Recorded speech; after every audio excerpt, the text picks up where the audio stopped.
Coffee hit the desk before Tanya's brain caught up with her body. Her heels snagged a cable taped down wrong. The cup went first, then the saucer, then her whole arm flinging brown liquid across the papers under the desk lamp. Two men in dark suits reached for their jackets before she hit the floor. No flinch, no shout. Just hands moving to hidden holsters with the calm of men paid to expect a bullet. The man behind the desk didn't move.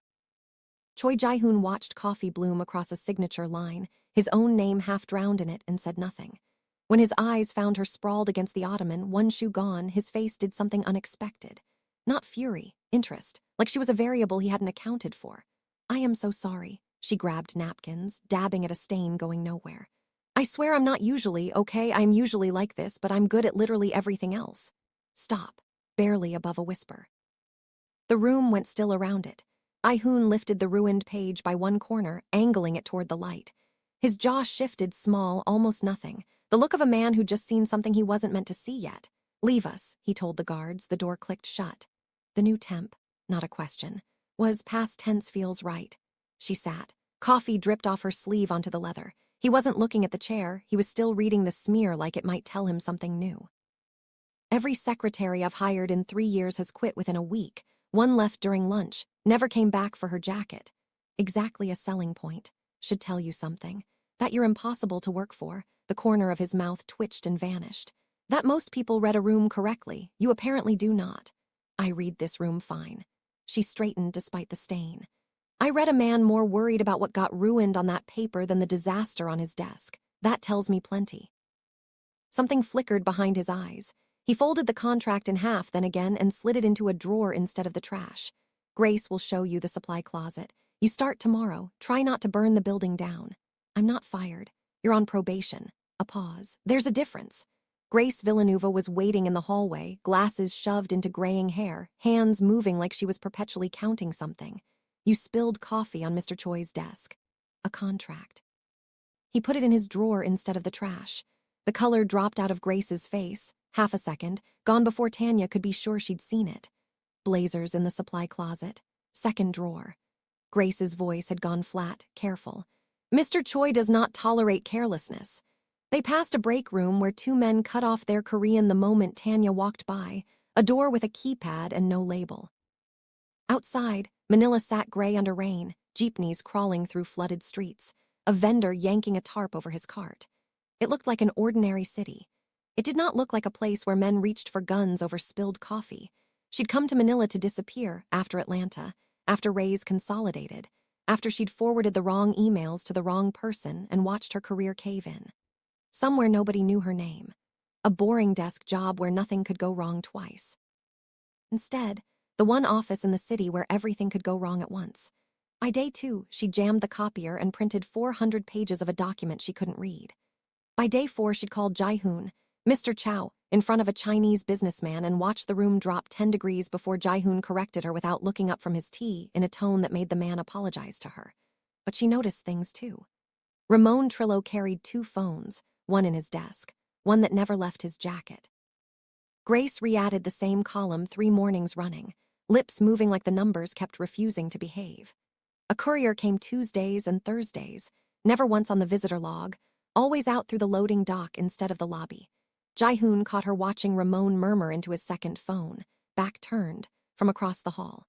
She braced for questions. He held her gaze a second too long and walked into his office without a word. That evening, he called her in for dictation he clearly didn't need. His tie was loosened, a rare crack, while she fumbled a stenography pad she'd sworn on her resume she could use. "You could just tell me you don't know shorthand." "I know some of it." "You've written the same 3 symbols for 2 minutes.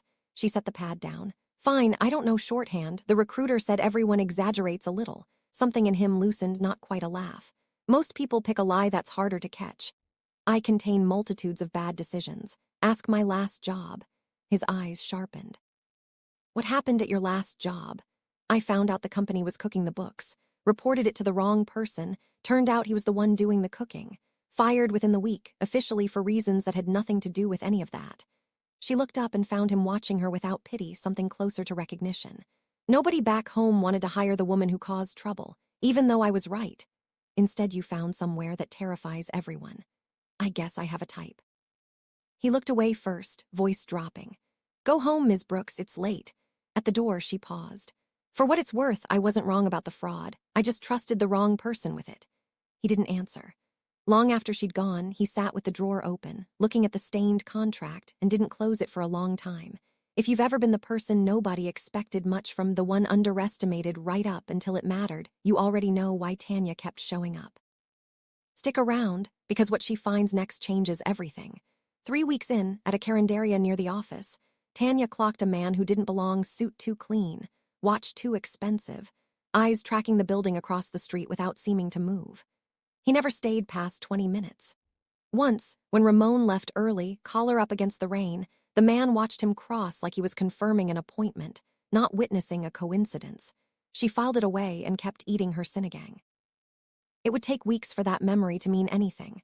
That Thursday courier day, she was at the loading dock collecting a package for Grace when she saw the exchange. An unmarked envelope, a guard who signed nothing, logged nothing. Turning to leave, she nearly collided with Ramon. Not supposed to be down here. Grace sent me. Grace doesn't send anyone to the loading dock. His gaze slid past her to the departing van. You should be careful where you wander, Ms. Brooks. This isn't Atlanta. People notice things here. The way he said Atlanta told her everything about how thoroughly she'd been vetted. She kept her face neutral. Got turned around. Big building. He let her pass. She didn't breathe right until the elevator doors closed. She found Jae-hoon an hour later, stacking his bookshelf by height instead of subject, working through something she didn't want to name. Something happened. Not a question. Ramon caught me at the loading dock. There's a courier who never signs in. An envelope nobody's supposed to see. A man in a carinderia across the street watching this building like it's his job. Jae-hoon crossed the room, took the book from her hands, set it down. Describe him. She did.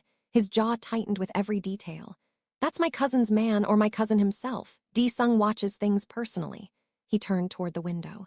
We don't do family reunions in my line of work. D-sung believes Seoul still belongs to him. I moved here to get away from that argument. It followed. The contract I ruined. That was his. A supply agreement. Except the signature was forged. The loop on the C was wrong. Someone close enough to know the real one. He faced her. Your coffee ruined the only proof before I could have it analyzed. I've been trying to find another copy since. A pause. Since you walked in, things I should have caught months ago have started becoming visible. I don't know if that's coincidence, Ms. Brooks. Tanya. You can call me Tanya. Tanya. He tested the shape of it, and it sounded different in his mouth than in anyone else's. It became a habit, evenings stretching long, dictations sliding into conversation, him walking her to the jeepney stop under an umbrella she didn't need. He told her about growing up the second son, inheriting obligation instead of empire, a fight between cousins that never ended. She told him about her mother's diner, her sister Michelle's nursing loan, a lifetime of being the funny fat friend nobody dated, until she stopped waiting to be picked. You say that like it was easy, he said, rain streaking the windows. It wasn't, it got less hard. She glanced at him. Try it sometime instead of waiting for the axe so you're never surprised. An unsettlingly accurate description of my entire adult life. He reached over, tucked back a strand of hair that had escaped hours ago. His hand lingered at her jaw. I don't do this, he said quietly. I don't let people close enough to see what you've seen. It isn't safe. I noticed you not doing it. Barely a whisper. You're doing a really bad job of it right now. He laughed, short, startled, and kissed her, slow and sure, city lights blurring gold through the glass. When they broke apart, foreheads together, he said, I think you might be the most dangerous person who has ever worked in this building. Because I might get you killed. Because I might let you. Before this goes any further, if you're the kind of person who roots for the ones everybody counts out, hit that like button now, because Tanya's about to prove exactly why she was never the one to underestimate. 3 days later, Grace cornered her in the supply closet, hands shaking so badly the ledger rattled. Stop asking questions. Stop noticing things, please. Grace, what's going on? My daughter. In Cebu with the baby. 6 months ago, men came to their house, men who wanted certain numbers in my ledgers to say certain things. I've been changing entries ever since. I'm telling you because I can't watch him fall for you without warning you the ground isn't solid. Grace. Door opened. Ramon. Ms. Villanueva, Mr. Choi wants the Q3 figures. Grace fled. Ramon's eyes settled on Tanya, flat now, done pretending. You've been busy. Just organizing supplies. Of course you have. He stepped closer. Some advice. Women who ask too many questions in buildings like this one don't usually get to keep asking for long. He left. She stood among the shelves, heart hammering, understanding exactly what she'd just been noticed for. She told Jae-hoon everything that night. He listened, jaw tight, hands still. How did you know to watch for any of this? People who have worked for me for years never caught it. I pay attention. Comes standard when nobody looks at you twice. That's not what I mean. His voice went careful, cold. D-Sung's people have been digging into a fraud case in Atlanta. A whistleblower fired for reporting the exact manipulation happening in my own ledgers. I had it confirmed this afternoon. His eyes found hers. Your old employer was laundering money through a network that traces to my cousin. Michelle's old firm was a cutout in the same chain. I didn't know that. I didn't know D-Sung existed 3 weeks ago. I believe you. I want to believe you. His voice cracked, barely. But I've spent my whole life watching people I trusted get used against me. I don't know how to tell the difference between a woman who fell into my life by accident and one placed there by a man who spent years learning exactly what would make me careless. You think I was sent here. I think I don't know what to think, and that terrifies me more than anything D-Sung has ever done directly. Ask me. Her voice shook. Ask me why I left Atlanta with $400. Ask me anything. And if you still think I'm working for the man who wrecked my sister's job and blacklisted me from an entire industry, fire me. But don't stand there acting like loving someone honest is the same as being betrayed. Love hung in the air. Something in his face fractured, wanting to cross the room, staying exactly where he was. Go home, Tanya. I need to think. She left without looking back, didn't cry until she was 3 blocks away, chest caving in under an awning. The days after were the coldest of her life. Dictation stopped. Doors closed at 6 sharp. His voice through the intercom clipped, a stranger wearing a familiar face. She didn't stop digging. Grace's shaking hands. A daughter in Cebu with a baby. Her own sister, tangled unknowingly in a conspiracy neither of them chose. Tuesday, courier day. She waited until Ramon slipped out for his cigarette, eased into the break room, lifted the second phone from his jacket. Unlocked. Men that arrogant rarely bothered, wire transfers, shell companies. A running ledger matching Grace's altered figures to exact amounts. And Kang D-Sung, not a distant cousin, an active party, giving instructions, confirming receipts. One line in blunt English, the American woman is a problem. Handle her before she becomes Jae-hoon's problem too. Footsteps in the hall. She photographed every screen she could. She didn't make it in time. Put it down. Ramon's voice from the doorway, flat, final. Know what you've been doing. I have screenshots. Grace's daughter is safe the second this comes out. So is Jae-hoon. It's over for you either way. You have no idea what's over and what isn't. He stepped closer. She backed into the counter. The door opened. Jae-hoon, pulled there by an instinct he couldn't explain. The sight of Ramon advancing on Tanya did something to his face she'd never seen and hoped never to see again. Step away from her. Barely a whisper. The most frightening sound she'd ever heard. Ramon froze. Rain hammered the windows. Boss, this isn't what it looks like. I know exactly what it looks like. Jae-hoon crossed the room, took the phone gently from her shaking hand, never looking away from Ramon. He scrolled. Once. Twice. It looks like the man I've trusted for 6 years has been feeding my cousin every weakness in this operation. It looks like you decided the woman I love was disposable the moment she got close to the truth. A pause. It looks like I have been very, very stupid. Jae-hoon.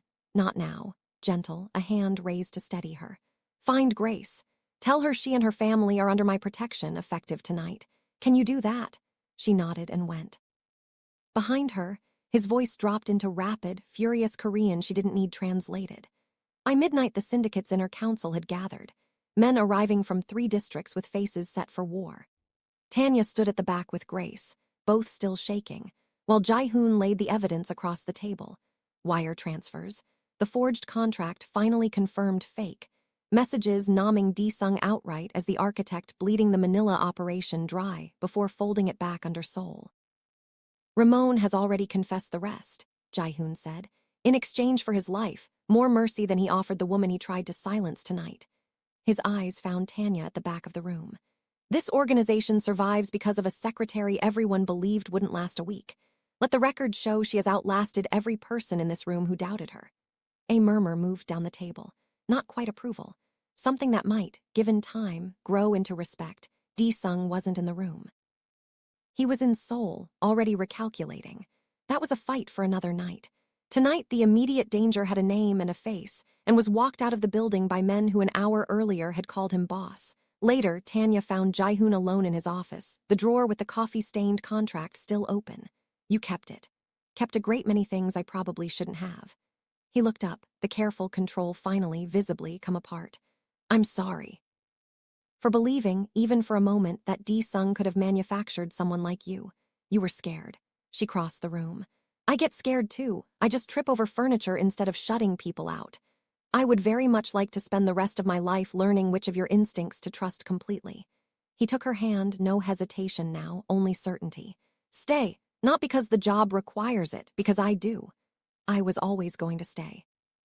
You're just lucky I'm the clumsy one who trips into the right rooms. He kissed her, slow and sure, city lights blurring gold through rain-streaked glass. Except this time nothing was held in reserve. And if there's one thing this story proves, it's that the people who get counted out the fastest are usually the ones who end up saving everything. If you've ever been that person, drop where you're watching from in the comments, because stories like this exist for you. Somewhere across the sea, a man who believed family was only ever a weapon to sharpen was already making his next move. But in that room, for that night, the woman nobody had believed would last a week had already proven she was built to outlast them all. And the man too afraid to trust anyone had finally, fully, chosen to trust her instead.